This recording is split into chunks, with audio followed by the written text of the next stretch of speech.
Hello guys, তো আজ করব একটা নিরামিষ রান্না, যেটা নিরামিষ দিনে তোমাদের জিভের স্বাদ পাল্টে দেবে। তো কড়াইতে জল দিয়ে দেবো এবং তার সাথে একটু নুন দিয়ে দেবো, তারপর দিয়ে দেবো একটু সোয়াবিন। তোমরা যেরকম সাইজ সোয়াবিন আছে বাড়িতে সেটাই দেবে। তো এদিকে দেখো ফুটে এসছে, তারপর আমি নামিয়ে ঠান্ডা জল এটার মধ্যে দিয়ে নিয়েছি। এরপর ভালো করে এগুলো ধুয়ে তারপর জলটা ভালো করে নিংড়ে নেব, তারপর আমরা এটাকে মিক্সার গ্রাইন্ডারে দিয়ে দেবো। তো এই দেখো আমি দিয়ে নিচ্ছি, তারপর এইটাকে আমরা পেস্ট করে নিয়েছি, একটু কিমার মতন হয়ে যাবে। তারপর এখানে আমরা দেখো এটাকে বার করে নিয়েছি। এরপর আমরা দিয়ে দিলাম আদা আর লঙ্কা বাটা, তার সাথে হলুদ, জিরে গুঁড়ো, ধনে গুঁড়ো এবং স্বাদ মতন নুন দিয়ে নিয়েছি। এরপর আমরা অ্যাড করব কাশ্মীরি লঙ্কা গুঁড়ো, তার সাথে অ্যাড করব বেসন। তারপর এটা ভালো করে মিক্স করে আমরা এটাকে মেখে নেব।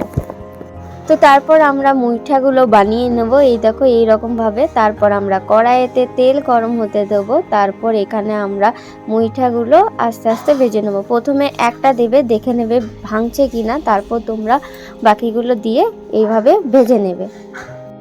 কড়াইয়ে তেল গরম করে আমরা আলুগুলো লাল লাল করে ভেজে নেব।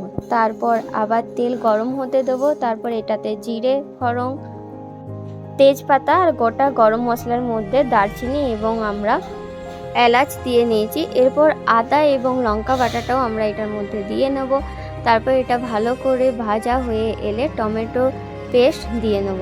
তারপর এটা ভালো করে আমরা কষবো এবং একটু ফুটে এলে হলুদ, জিরে গুঁড়ো, ধনে গুঁড়ো, লাল কাশ্মীরি লঙ্কা দিয়ে পরে ভালো করে আমরা এটাকে কষতে থাকবো। তারপরে একটু তেল ছেড়ে এলেই আমরা এটার মধ্যে আলুগুলো মিক্স করে নেব।